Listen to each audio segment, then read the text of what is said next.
የልቤ ትርታ አሳዛኝ የፍቅር ታሪክ ክፍል 18 ከባለፈ የቀጠለ።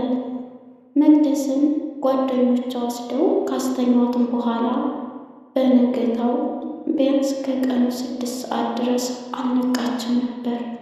ጓደኞቿም እጆቿንና ራሷን ይዘው እየጠበቋት ነው። ቢሆንም አሁንም አልነቃችም። ከዚያም ሰዓት ብዙ አጠንጥኖ 8 ሰዓት አካባቢ ነቃች። ስትነቃም ሁሉም ነጭ ሆነባት። ቀስ እያለ ጓደኞቿን አየቻቸው።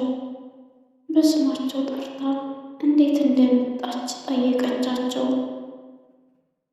ስላላስታወሰቻቸውም በደስታ ዘለሉ። የተፈጠረው ግን ወዲያውኑ ሊነግሯት አልፈለጉም።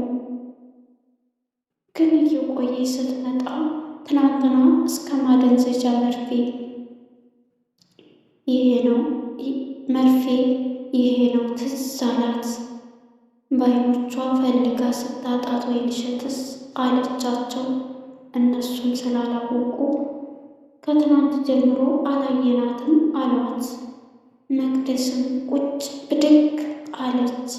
ምን አድርገዋት ይሆን ብላ አሰበች። በዓይኗ ሞላ። በእርግጥ አፍነው ምን አደረጉኝ ብላም ተጨነቀች። ይበልጥ ግን ወይንሸት ነገር አሳስባት። እነ ብርሃን ምን እንደተፈጠረ ጠይቋት። እሷም የምታስታውሰውን ብቻ ነገረቻቸው። እነሱም ካፈኗቸው የምታስታውሽውን አለ ብለው ጠይቋት። ምንም እንዳላየቻቸው ነገረቻቸው። ሰዓዳና ብርሃን እርስ በርስ ተያይዘው ይህንን ያደረገው ዮናስ መሆኑን ተረዱ። መቅደስም ፈጠን ብላ ለወይኗ እንድረስላት አለች። ስልኳንም አንስተው ወደ ጌዱ ልትደውል አስባ ስልኳን ስትፈልግ አጣችው። ሰዓዳ ነበረች የደበቀችው። መቅደስም የጠፋ መስሏት ብርሃን ስልክሽን ስጭኝ ጌዱ ጋር ልደውል አለቻት። ብርሃን ቻርጅ ዘግቷል አለቻት። እሺ ሰዓዳ አለቻት። እሷም ምንም ሳንቲም የለውም አለቻት። ኮልሚ ባክስ መልሳ ሰዓዳ በማፈር ስሜት አራቴ ስላላኩባት አይልክም አለቻት። መቅደስም አይታባቸው የማታውቀውን የመረበሽና የማይሆን ምክንያቶች ግራ አጋባት። ወዲያውኑ በቃ ተውት ዶርሙ እሄዳለሁ ብላ ስትነሳ ሁለቱም ጮሁ አስቀምጧት። መቅደስ ይበልጥ ተንቀጠቀጠች። ምን እንደተፈጠረ ንገሯት ለመነቻቸው። አጋጣሚ ሆኖ ስልኳ ከብርሃን ትራስ ስር አየችው። ከዚህ በላይ ለዋሿት ስላልቻሉ ከመጀመሪያው ጀምረው እየተቀረጸ ሸር የተደረገላቸውን ቪዲዮ ተራ በተራ አሳዩት። መቅደስን የወጓትን መርፌ እንደዛ እንዳደረጋት ተረዳች። ግን የኔ የምትለው ዮናስ ይህንን ማድረግ ሰው ማመን ቀብሮ ነው የሚባለው ተረት እውነት ነው አስባላት። ወዲያውኑ ለባብሳ ጌዶን ወደ ታሰረበት ሄዳ ሁኔታውን አስረዳች። በእርግጥ ፖሊሶች አጭበርባሪ ቢሏትም ከግቢም ቢያስወጧት ወዲያውኑ ወይንሸት ተሸፋፍና ይህንን ሁሉ ያደረገው ዮናስ ስለመሆኑ መረጃ ይዛ መጣች። ወዲያውኑ ፈቱላት። ጌዶንም እስከ ዛሬ በፍቅራችሁ ጣልቃ ገብቼ ስለበጠበጥኩኝ ይቅርታ አለችው። ጌዶን ለጥፋቱ እስከ መጨረሻ የጸና እንጂ የጥፋቱን ተረድቶ ንስሐ የገባ ክፉና ወንጀለኛ አይባልም አላት። ዓይኗ እንባ ሲሞላ አቅፎ አባበላት። ምንም ብትበጠብጭም ዛሬ ፍቅራችንን መልሰሽልናል። ትላንት ባደረግሽልኝ ባትደውይልኝ ኖሮ መቅደስ ላይ ሊፈጠር የሚችለውን አደጋ ከባድ ነበር። ስለዚህ በፍቅራችን ስም ላመስግንሽ አላት። ወይኗም በደስታ እንባዋ ጠራጋ። በቃ አንተ ሂድ፣ ዮናስን ዓይን ብዙ ስለሆነ ካየኝ አይለቀኝም ብላ መልሳ ተሸፋፍና ቻው ብለው ሄደች። ፖሊሶችም ወዲያውኑ ወንጀለኛውን ዮናስን ፍለጋ ኃይል አሰማሩ። ወይኗም ወዲያው ከጌዱ ትንሽ እንደራቀች በመኪና አፋፍሰው ወሰዷት። ጌዱ ግቢ እንደደረሰ ለመቅደስ ደወለላት። እሷም ቅድም ደማምቶ በዛ ላይ በሽታውን ተነስቶበት እንደነበረ አይታም ተነግሯትም ስለነበረ ተይዛ እያለቀሰች ነበር። ስልኳም እንዲህ እየጮኸ አንስታ ስታየው ጌዶን ነው። በህልሟም በሐሳቧም መሰላት። ብቻ በደመ ነፍስ አንስቶ ሄሎ ሄሎ ስትለው ተፈቶ ግቢ መናፈሻ ጋር እየጠበቃት መሆኑን ሲነግራት ህልሟ በውን ለማየት ስልኳን ሳትዘጋ እየከነፈች ሄደች። አንገቱም ላይ ተጠምጥማ ይቅርታ አውቄ እኮ አይደለም አለችው። ጌዱም ከትንፋሿ ተሸሽጎ እንድትረዳት ነገራት። ወዲያውኑ የክፍል ጓደኞቹ መጥተው እያቀፉ በመፈታቱ መደሰታቸውን ገለጹለት። ብርሃንና ሰዓዳ መጥተው አቀፉት። እንኳን ደስ አለህ አሉት። እነሱም ስለ መልካም ምኞታቸው በፈገግታ አመሰገናቸው። ከዛም ሁለት ጥንዶች ተያይዘው መናፈሻ ውስጥ ገቡ። ከዛም በስስትና በናፍቆት ተቃቅፈው ተቀመጡ። ወይንሸት ዮናስ ጋር ወሰዷት። ወይም ዮናስ ያ ውበቱ እርግፍ ብሏል። ፊቱ ደረቱ ሳይቀር እዛም እዚህም ታሽጓል። እንዳያያትም በጥፊ አጋጫት። ምንም አላለችውም። ደገማት። የወይኗ ሰውነት እንደ በረዶ ቀለጠ። ለነገሩ መስሏት እንጂ ፓርቲው ላይ ጌዱን እንዲመጣ ማድረጓን እንጂ ማስፈታቱን አላወቀም። ይህንን ቢያውቅማ በነፍስም አልትተርፍም። በቀጥታ መጥቶ አንገቷን አነቃት። ለምን ለጌዱ እንዴት ተናገረችም አፋጦ ጠየቃት። እሷም የዛሬውን ማስፈታቷን አለማወቁ ሲገባት እኔ አይደለም ብላ ካደችው። ያሰበውን በቀል ከሷ ውጭ ማንም ስላላወቀ ክደት ይበልጥ አግሎት እንዳህያ ረገጣት። ብዙም ከደበደባት እሷም ከዋሸች በኋላ እስኪ አባቴን ይሳኝ አልተናገርኩም በይ አላት። ወይኗ በአባቷ በውሸት እንደማትምል ስለሚያውቅ እውነትም መማሉ ከበዳት። እያለቀሰችም አዎኔ ነኝ አለችው። ደግሞ በጥፊ ሲላት ሴትን ስለተማታ ጀግና የምትባል መሰሎክ ነው? ወንድ ከሆንክ ትናንትና መምታት ቢያቅትህ እንኳን ራስህን አትከላከልም ነበር ስትለው በብስጭት በቦክስ ሲላት እስከታሰረችበት ወንበር ተዘረጋች። ወዲያውኑ ፖሊሶቹ በሩን በርግደው ገቡ። ያሉትንም ሁሉ አፍሰው ይዟቸው ሄዱ። ክፍል 19 መቅደስና ጌዶን መናፈሻው ውስጥ ተቃቅፈው ለብዙ ሰዓታት አልወጡም። መቅደስ የቆሰለውን ፊቱን እየደባበሰች አይኑን ታየዋለች። እሱ ግን የወይን እሸት ነገር አሳስቦታል። በእርግጥ መቅደስም በውስጧ እየተመላለሰችባት ነው። በኋላ ጌዶ አለችው።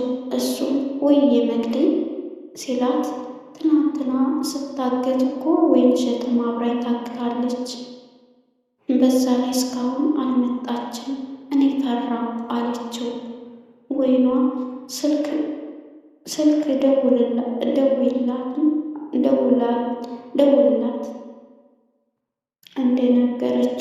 ደውላላት እንደነገረችው በኋላም መረጃ ወይኗ ስልክ ደውላም እንደነገረችው በኋላም መረጃ አቀብላ እንዳስፈታችው ለማንም እንዳይናገር በራሷ በመቅደስ ነው ያስማለችው። ለምን አትደውይላትም አላት። ኧረ ብዙ ሞክረናል፣ ስልኳ ዝግ ነው። አሁንም ሞክሪ ከፍታው ይሆናል አላት። ስልኳን አውጥታ ደወለች። ዝግ ነው። ደጋግማ ሞከረችው። ቢያንስ 10 ከሞከረች በኋላ ጠራ። መቅደስ ከተቀመጠችበት ተነሳች። ጌዶን በተስፋ ያዳምጣት ጀመር። ስልኩ ተነሳ። ሄሎ ሄሎ ሄሎ፣ ወይኗ የት ነሽ አለቻት። ወይኗም በሚቆራረጠው ድምጿ ከክሊኒክ የወጣች ቢሆንም እዚህ ሆነ እየመጣሁ ነው አለቻት። መቅደስም ግን ደህና ነሽ ስትላት አዎ ብላ ዋሸቻት። ከ15 ደቂቃ በኋላ ግቢ እንደምትመጣ ነገረቻትና ስልኳን ዘጋችው። ጌዶን ችግር አለ አላት። መቅደስም ድምጿ ጥሩ አይደለም ግን ደህና ነኝ ብላለች አለችው። በቃ አትፍሪ፣ ደህና ትሆናለች። ዶርም ሄጄ ልብሴን ቀይሬ እመጣለሁ ሲላት ወይኗ እየመጣች ስለሆነ እኔም እዚሁ እጠብቃታለሁ አለቻት። ግንባሯን ስሟት ሄደ። ባለቻት ደቂቃ ወይኗ ግቢ ገባች። መቅደስ ስታያት ደነገጠች።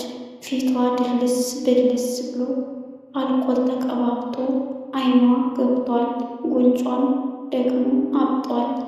ጭራሽ ያንቺ ቀበጧ ወይን እሸት አትመስልም። መቅደስ አቅፋ ምን እንደሆነች ጠየቀቻት። ወይኗ ግን መልሷ ምንም አልሆንኩም ነበር። ብዙም ለመነቻት ለመነቻት። ምንም አልሆንኩም ፍንክች ዮናስ ነው አይደል? ዝም መቅደስን ተናደደች። እንዴ ፊትሽ እንደዚህ ባንዲራ መስሎ ምንም አልሆንኩ ነው አለቻት። ወይኗ አይኗ እንባ ሞላ። መቅደስም ይሄ ይገባኛል፣ እንዳውም እንደኔ በደል ሲያንሰኝ ነው አለቻት። መቅደስም ግራ ገብቷት የተፈጠረውን እንድትነግራት በአባቷ ስም ለመነቻት። እሷም ቤተ ክርስቲያን ሄደን እንደምትነግራት ቃል ገብታ ይዛት ሄደች። ከቤተ ክርስቲያን ቅጥር ግቢ እንደገቡ ከጥላ ስር ቁጭ አሉ። ወይኗ ከመጀመሪያ ቀን አንስቶ እስከ ዛሬ ያደረገቻትን በእንባ ጎርፍ እየታጠበች ነገረቻት። ይህም ሁሉ ያደረገችው አባቷን ለማሳከም እንደሆነና በእግዚአብሔር ስም ይቅርታ እንድታደርግላት ከግንባሯ ተንበርክካ ለመነቻት። መቅደስ ግን የሰማቸውን ማመን ስለተሳናት ቃል ሳትነሳት ጥላት እየተጣደፈች ወጣች። አጋጣሚ ሆኖ የዕለቱ ጉባኤ የስብከት ፕሮግራም ላይ ደርሶ ነበር። የስብከቱ ቃል ይቅር እንዳልኳቸው ይቅር ተባባሉ ነው። መቅደስ ይህን ቃል ስትሰማ ቆም ብላ አሰበች። ቢሆንም ስጋዊ መንፈስ እልህ አስይዟታል። መንገዷን ቀጠለች። ቀጥታም ዶርም ገባች። ገብታ ማንም ሳታናግር ተጠቅልላ ተኛች። ወይኗም ትንሽ ቆይታ ከኋላዋ መጣች። ሰዓዳና ብርሃን ደነገጡ። አንቺ በአላህ ምን ሆንሽ? አለቻት። ሰዓዳ ብርሃን ቀጥላ አረም ጉድ ነው፣ በማርያም መቅደስ ነይ እያሏት ጉድ ነው ብላ ልትቀሰቅሳት ስትል እንደተኛች ሰው ዝም አለቻት።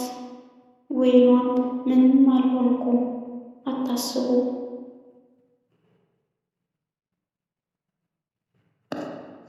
አታስቡ ደህና ነኝ ብላ እሷም ተኛች። ሁለቱም እንቅልፍ ሳይወስዳቸው ሲገለባበጡ አደሩ። ጠዋትም መቅደስ ተነሳች፣ ጌዶን ጋር ሄደች። ተያይዘውም ካፌ ገቡ። ምን ሆነሽ ነው ማታ ስደውል ስልክሽን ያላነሳሽው? አላት። እሷም ዝም አለችው። ፊቷ ልክ አልነበረም። መቅዲ ምን ተፈጠረ? ትክክል አይደለሽም አላት። እሷም አዎ አይደለሁም። እንዴ ምን ሆነሽብኝ? አላት። እሷም የተፈጠረውን ነገረችው። እሱም እንዴት ታዲያ ይቅርታ ሳታደርጊላት መጣሽ? አላት። ጌዱ ከበደኝ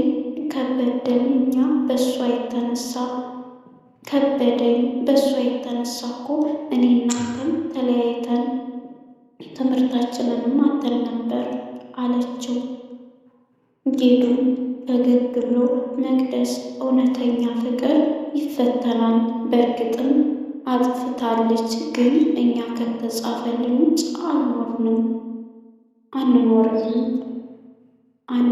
አንዳንዶቻችን የሌላውን ብርሃን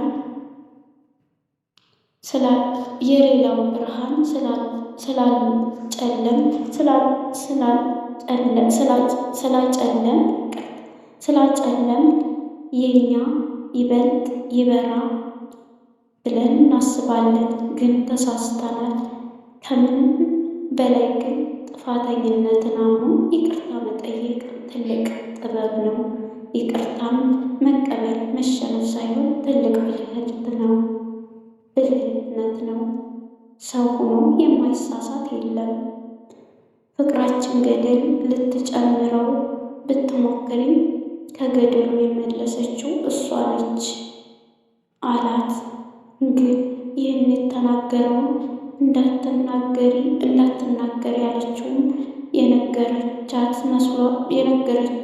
የነገራት መስሏት ነበር። መቅደስ ቀበል አርጋ እንዴት ነው ከገደል የመለሰችው አለችው። እንዴ የዛን ቀን ማታ ስልክ ባትደውልልኝ ምን ሊፈጠር እንደሚችል አስበሽዋል?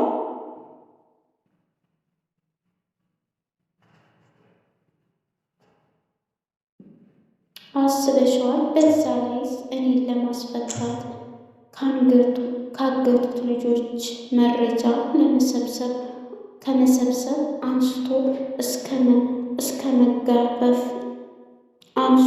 እስከ መጋፈፍ ራሷን ለመስዋዕት ማቅረቧ ይቅርታን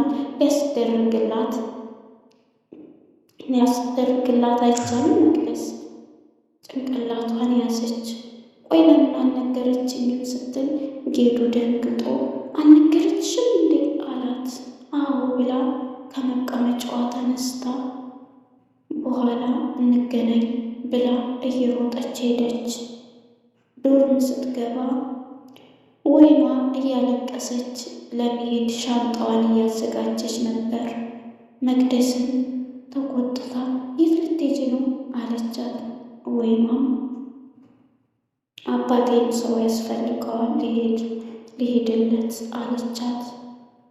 መቅደስም ውሸትሽን ነው፣ ይቅርታ ስላላደረኩልሽ ነው አለቻት። ወይኗን ባታደርግልኝም አልፈርድብሽም ስትላት መቅደስ ጥምጥም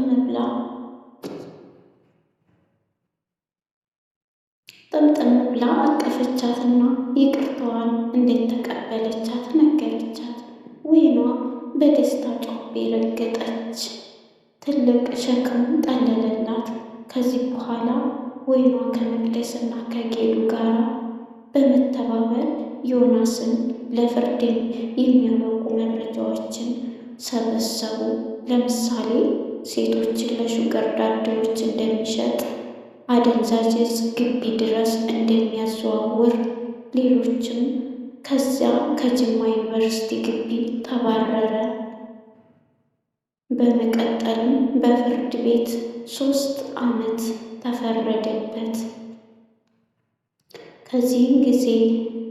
ከዚያን ጊዜ በፍቅራቸው መሃል የገባና ከፍተኛ ክፍተት የፈጠረ ሰው የለም። የዓመቱ መጨረሻ ላይ ማለትም ትምህርት ሊዘጋ ጌዲዮን ሰላም ጤና ይስጥልን ውድና የተከበራችሁ አድማጮቻችን ይህን ይመስል ነበረ የክፍል 19 ማለት ነው። ክፍል 19 ይህን ይመስላል። እኔ አብራችሁ የነበርኩት እኔ ፋኖ ቀብራራ ነኝ። በቀጣይ ክፍል እስከምንገናኝ በጉጉት እንጠብቃለን። ክፍል 20 ለነበረን ቆይታ አመሰግናለሁኝ። ይቀጥላል። ላይክ ሰብስክራይብ አትርሱ ማለት ነው። መልካም ጊዜ